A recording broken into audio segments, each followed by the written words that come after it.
Hello, William here again, and thank you very much for returning to my channel.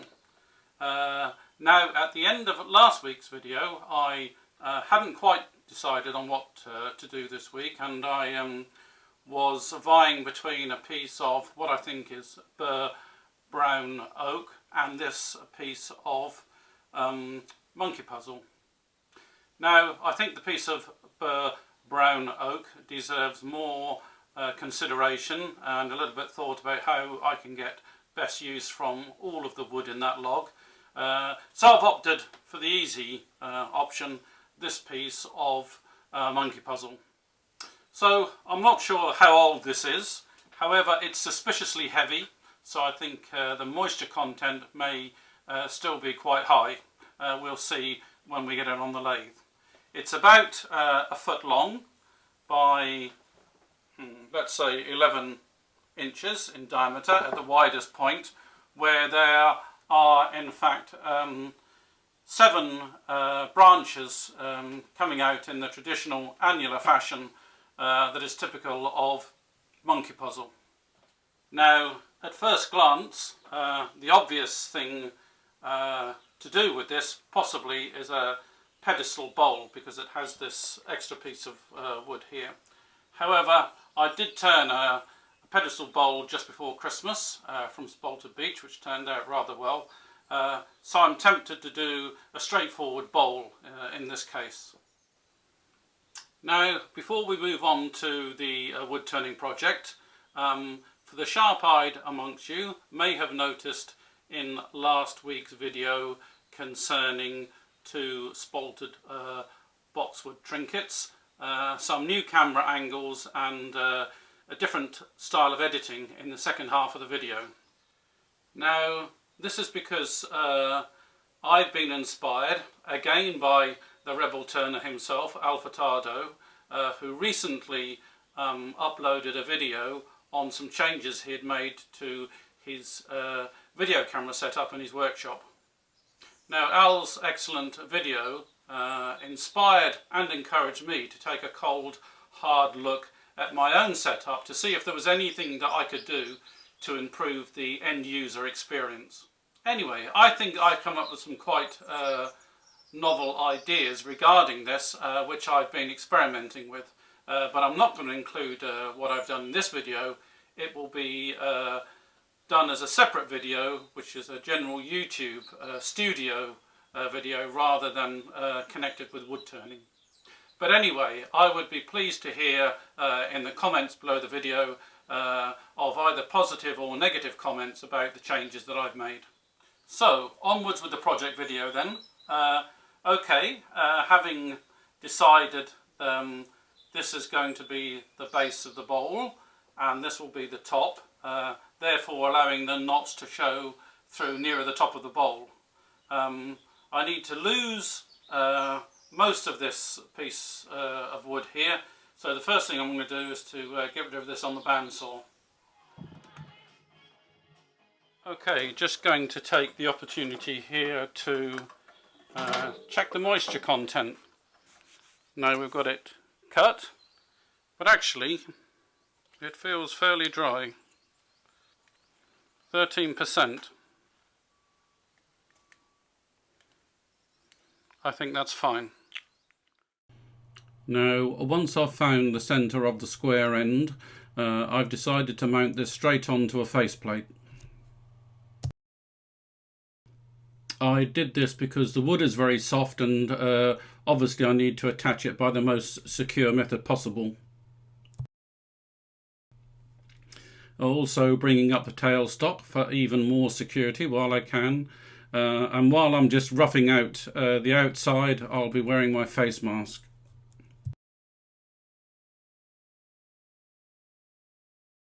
Now, just using this spindle roughing gouge to knock off the lumps from the outside. That's probably going to raise a few comments, but the wood is extremely soft for anyone that's turned monkey puzzle, and not even the knots are very hard, so there is very little opportunity to get a catch on this.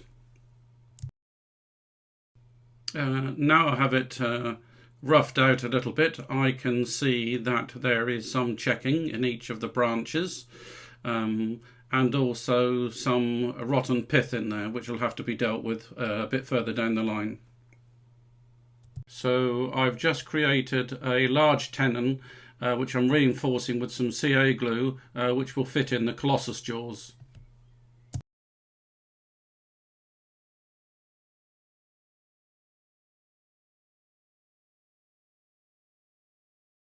Okay, now I have it mounted on the chuck. I can still use the tailstock for added security while I start the hollowing process. Okay, having removed a bit more material, we now get a better look at the spalting, which is going to be a key feature of this bowl. Here I'm just going to get some very thin CA glue into some of the knots because I don't want to lose them. I'm going to have to do this several times during the turning of this bowl. Having let the CA glue cure, I'm now just marking out the extent of the base and the top and the bottom of the bowl.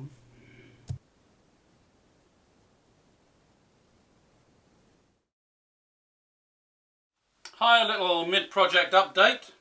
As you can see, I'm doing my best to preserve the knots, which are the most interesting feature of this otherwise bland wood.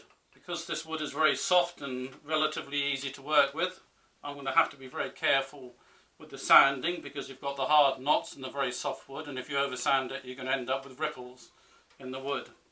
And I'm already thinking that pretty much like last week's project, this project is going to be about the finish rather than the turning.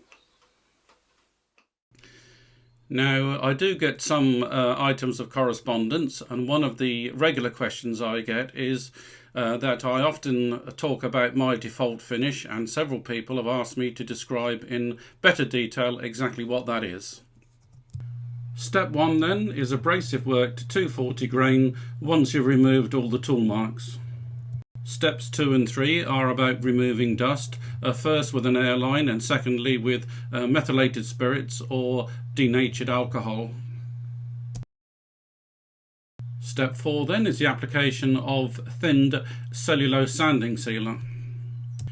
When the sanding sealer is dry, move on to step 5, which is denibbing to ensure that you're left with a nice smooth surface. This denibbing can be done with abrasive pads or all the zeros grade wire wool. Now, I personally use the finest of grade of the abrasive pads, and I do it while the lathe is not spinning.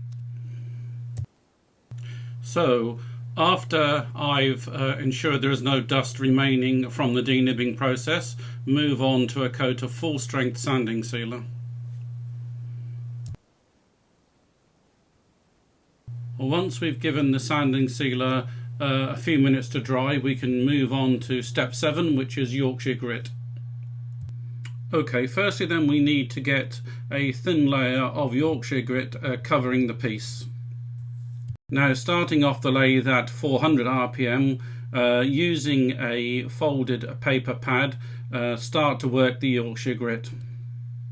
Now, as the Yorkshire grit gets consumed by the process, we can increase the speed of the lathe, changing the paper towel frequently. Now, when your paper towel comes away clean, you know you're just about done. Moving on to step 8, Yorkshire grit Microfine. Now, Yorkshire grit Microfine takes over where Yorkshire grit left off in increasing the depth and the quality of the finish. Now, as you can see, I've applied the Yorkshire grit Microfine more liberally than I did the Yorkshire grit. Because the product is much thinner, you need to start the lathe off at a lower speed, approximately 300 RPM. Again, a clean paper towel is a good indication that the process is finished.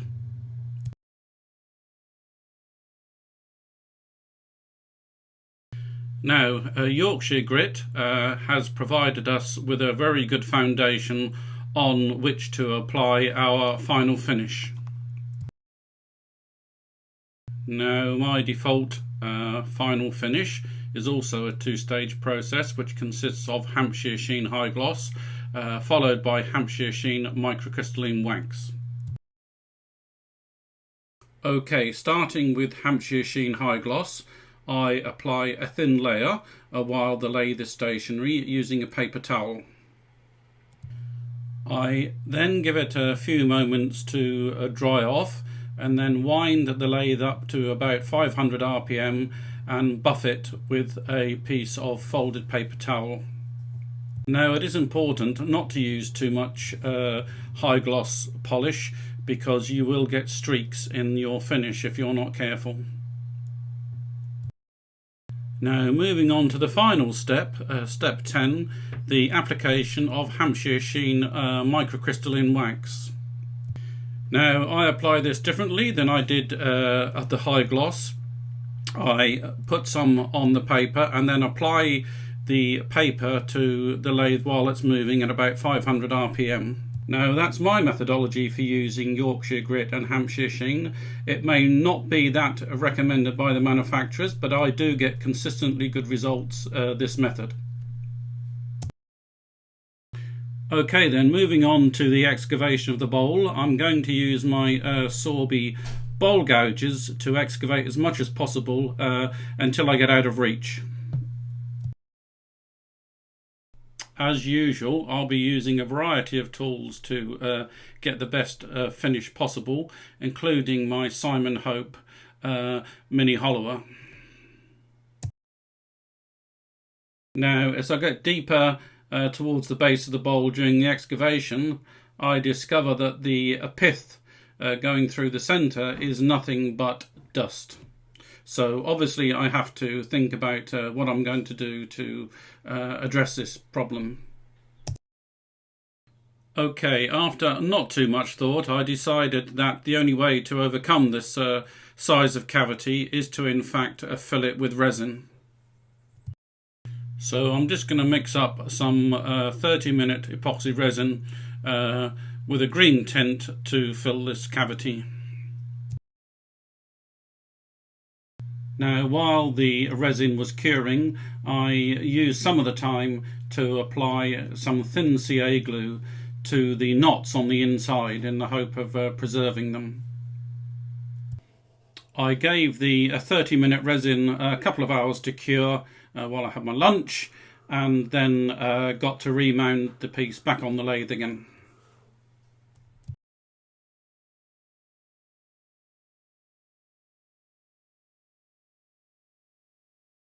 So I use my Glen Teagle carbide tool to flatten out the resin at the bottom and to get a good contour on the inside, and finally finished off the inside with my Ashley Isles big fat scraper, which I love. Now, because of the softness of this wood and the punkiness of the spalting, I did struggle a bit to get a finish which would be sandable. But I got there in the end, and now donning my 3M VersaFlow system and using my Simon Hope sanding arbor to start the 10-stage process of the finish on the inside in exactly the same way as I did on the outside.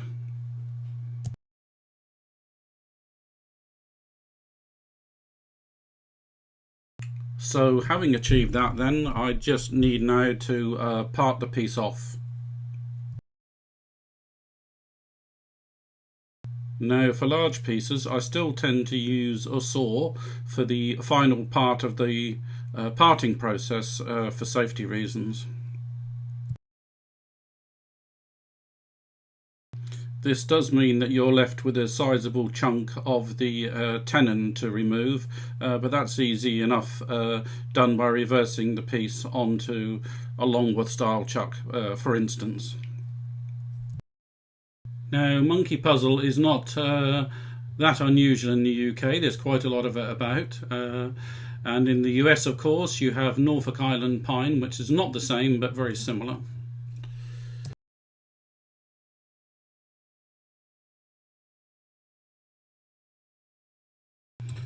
So having removed the tenon, all it's left to do now is to finally sand out the base to ensure that it's nice and flat, and put some sanding sealer and some polish on the bottom so it matches the rest of the bowl.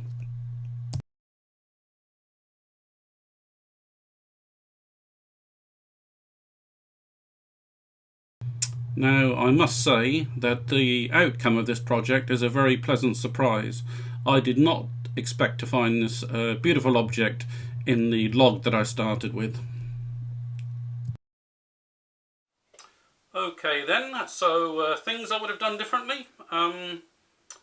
Not sure about the resin in the pith. Maybe there was another way I could have done this, but I'm not unhappy with the outcome. I think it blends in quite nicely. The only other thing is that during the video I mentioned I was having problems getting a nice cut on the inside of the bowl, and I forgot I've got one of these which I bought at a demonstration run by Mark Sanger last year.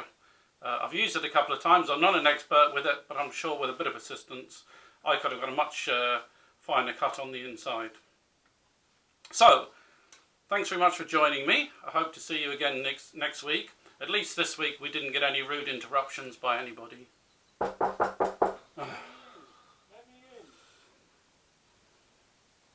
Okay, so next week then, I was initially tempted by this very large piece of monkey puzzle, but no, it's too soon. So instead, I'm going to attempt something quite controversial, I suspect, with this U log.